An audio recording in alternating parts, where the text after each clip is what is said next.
Hi అండి అందరికీ. ఈరోజు పొనగంటి ఆకు పప్పు టమోటా రసం అయితే చేస్తున్నాను. మధ్యాహ్నం లంచ్ కండి. పొనగంటాకు అయితే ఇట్లా సన్నగా తరిగి పెట్టుకోవాలి. ఈ పొనగంటాకు తింటే కళ్ళకు మంచిది. చిన్నప్పుడు నేను బాగా తింటానండి. ఇప్పుడు ఫస్ట్ టైం మా పిల్లలకు చేసేది. ఏం ఫీల్ అవుతారో ఏం. సన్నగా తరుక్కోవాలండి పొనగంటాకునంతా. ఇదైతే సేలల్లో కాలువగట్లలో ఉంటుంది. ఇక్కడ టౌన్లో ఏమంటే ఇది కొనుక్కోవాలి, మార్కెట్లో కొనుక్కొచ్చుకోవాలి.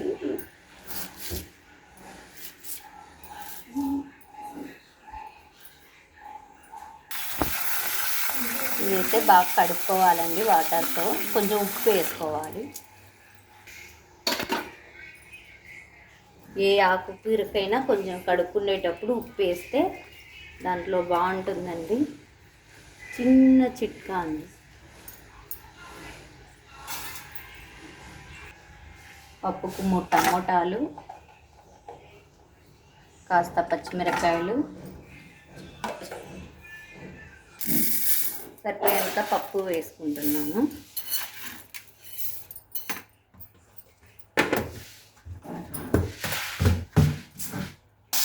వాటర్ ఇవైతే కందిరాలు కడుక్కుంటున్నానండి.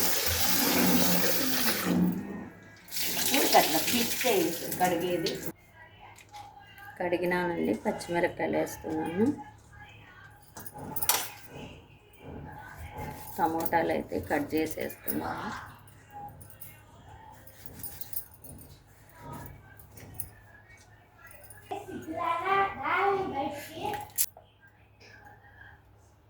కాస్త పసుపు వేయాలండి.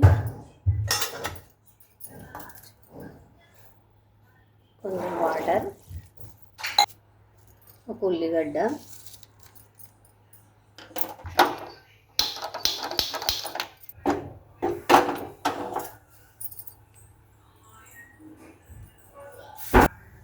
టమోటా రసానికి అయితే టమోటాలు ఉడకబెట్టినానండి. పప్పుకు చారుకు తిరవాతకు ఉల్లిగడ్డ, తెల్లగడ్డ, పప్పుకు తిరవాతకన్నీ రెడీ చేసుకున్నానండి. పప్పు అయితే ఒక విజిల్ వచ్చింది, ఇంకా 2 విజిల్ రా. టమోటా రసానికి అయితే తిరవాత పెడుతున్నానండి. పప్పుకు దాని తిరవాత పెడుతున్నాను. చారు అయితే రెడీ అయిందండి. ఒక ఉడికితే సరిపోతుంది. పప్పుగా ఉడికిందండి. కొంచెం మగ్గితే తిరవాత వేసేయాలి. ఎనిపి పప్పు అయితే ఎనిపినానండి. తిరవాత వేయాలి. మా లంచ్ అయితే రెడీ అయింది. రసము, ఈరోజు పప్పు, వైట్ రైస్ ఉడుకుతుంది. బాయ్ అండి. మా వీడియో నచ్చితే లైక్ చేయండి, షేర్ చేయండి, కామెంట్ చేయండి, సబ్స్క్రైబ్ చేసుకోండి.